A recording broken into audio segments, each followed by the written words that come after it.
So in this video, we're going to talk about the other way you can water your plants, which would be top watering.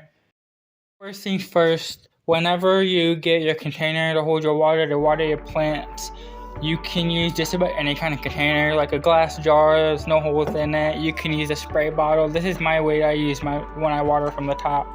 Or you can get like one of those pump spray bottles where you pump it a few times and then it continuously sprays. That is a very good option for top watering, but I wouldn't recommend it because there's a chance of getting a lot more water and moisture on the leaves of the foliage and stuff like that, like underneath it. I water from the top, especially if the smaller plants I get my spray bottle and I put it on this jet stream setting and I spray right around the base first. That way I know the base down to the roots is getting water first. The second best way to water from the top is basically just pouring the water in there from the top. Now this is a lot easier to do whenever you have taller plants with smaller stems. So before you water your plants, it's always best to check if they even need watered in the first place. And the way to do that is you can use something like this plastic tool here. It's like I have a paintbrush set at Walmart, or you can use like them wooden popsicle sticks and craft sticks that you can get at Walmart in the project section. And basically what you want to do is stick that down into the soil as far down as you can, and then pull it back out. Now there's not a lot of soil sticking to that, so that means that this is pretty dry. Where if we were to put it inside the one that we just watered,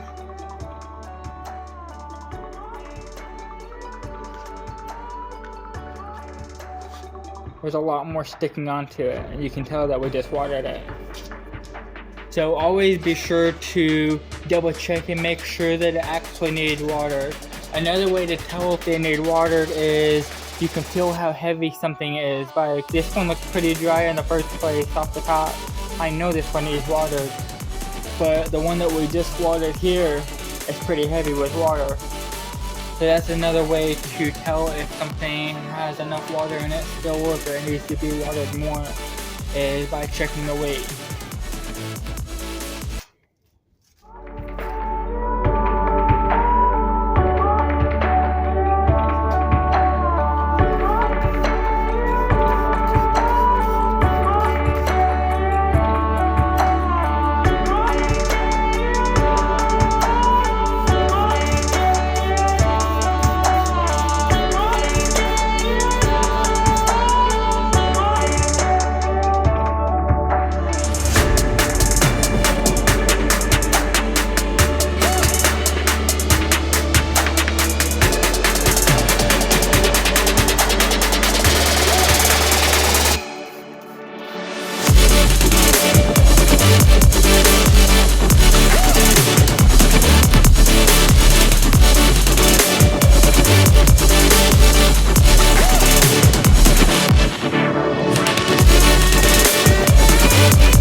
Another thing to keep in mind whenever you're watering your plant is also the temperature of the water that you're using.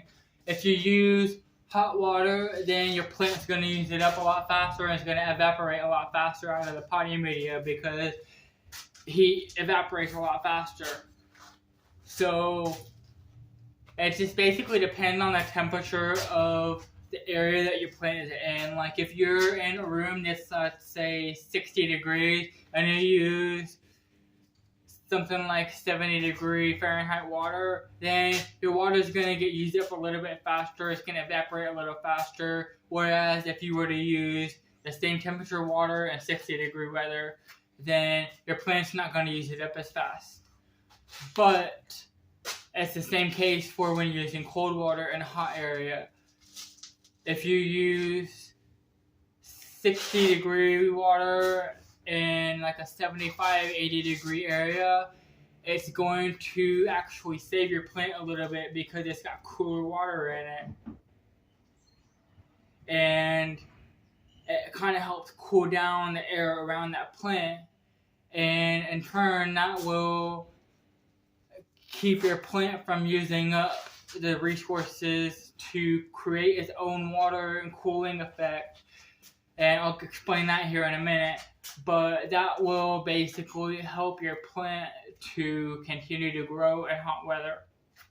Just be sure to check on the temperature of your water and use the correct temperature in the correct situation, and your plant will do just fine.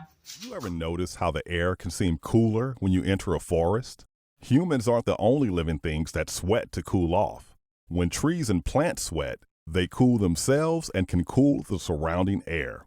Through a process called transpiration, water and nutrients are taken up by plant roots from soil and delivered to the stem and leaves as part of photosynthesis. Some of the water drawn up through the roots exits the plants through pores or stomata in its leaves, hence the sweating. As this sweat evaporates, heat is removed from the air, providing a cooling effect. However, if there isn't enough water available or relative humidity gets too high, the stomata close. The plant heats up, ceases to grow, and can eventually die.